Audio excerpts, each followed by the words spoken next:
Coucou mes loulous. Alors aujourd'hui nous allons voir une nouvelle fonction en grammaire qui est celle d'attribut du sujet.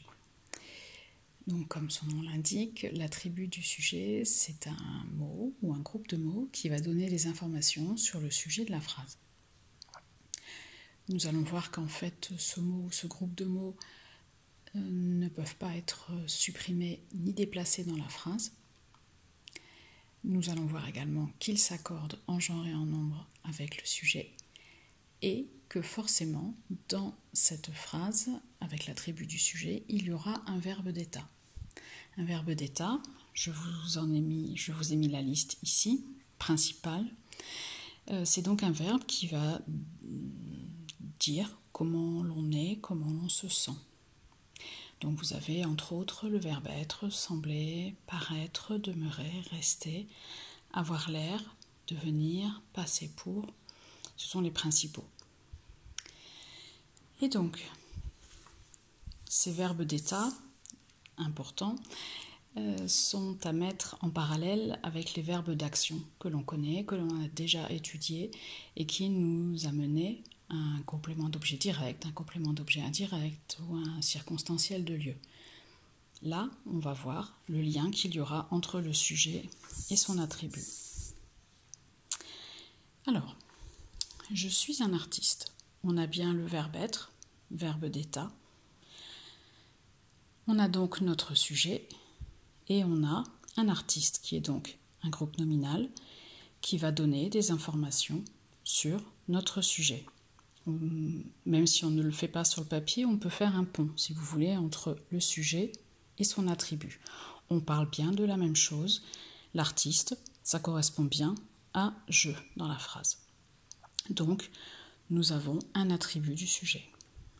Deuxième phrase, elle semblait heureuse. Pareil, nous avons le verbe sembler qui est un verbe d'état, qui dit comment on se sent. Notre sujet est féminin pluriel. Nous avons cette fois-ci un adjectif qualificatif, heureuse, qui va donc porter la marque du féminin et du pluriel. Et si on fait notre pont virtuel dans la tête, on voit bien en effet que heureuse donne des informations sur notre sujet, elle. Phrase suivante. Sa passion reste la peinture. Là aussi, le sujet est la passion. Nous avons un verbe d'état et nous avons la peinture qui est un groupe nominal. Nous pouvons dans la tête faire ce pont entre les deux et se dire qu'en effet, nous parlons bien de la même chose. La peinture correspond à sa passion. Enfin, ils demeurent mes meilleurs amis. Verbe d'état, notre sujet masculin pluriel. Mes meilleurs amis, nous avons donc un groupe nominal qui sera également en accord avec notre sujet, c'est-à-dire au masculin pluriel, qui portera donc la marque du pluriel ici, du masculin pluriel ici et du masculin pluriel ici. Donc voilà, et on se rend bien compte qu'en effet, on ne peut pas supprimer ni déplacer cet attribut du sujet dans aucune des phrases que je vous propose ici. Une petite chose à noter, c'est que parfois, les verbes que l'on a vus comme étant des verbes d'état ne le sont pas toujours, ils peuvent avoir plusieurs sens. Premier exemple, je reste chez moi. Là, nous n'avons pas un verbe d'état qui va dire dans quel état nous sommes, mais un verbe qui indique une action, c'est-à-dire je reste, je fais l'action de rester chez moi.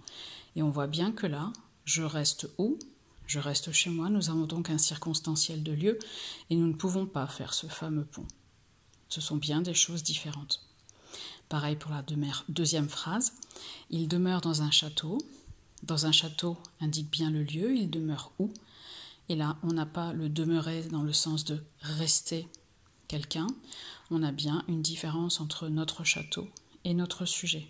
Donc, vraiment bien se poser la question, je reviens sur ma feuille précédente, est-ce qu'on a bien un verbe d'état et est-ce qu'on peut faire le lien entre notre attribut du sujet et notre sujet ? Est-ce qu'on a cette relation entre les deux et surtout, est-ce qu'on a bien des informations qui sont données par l'attribut du sujet ?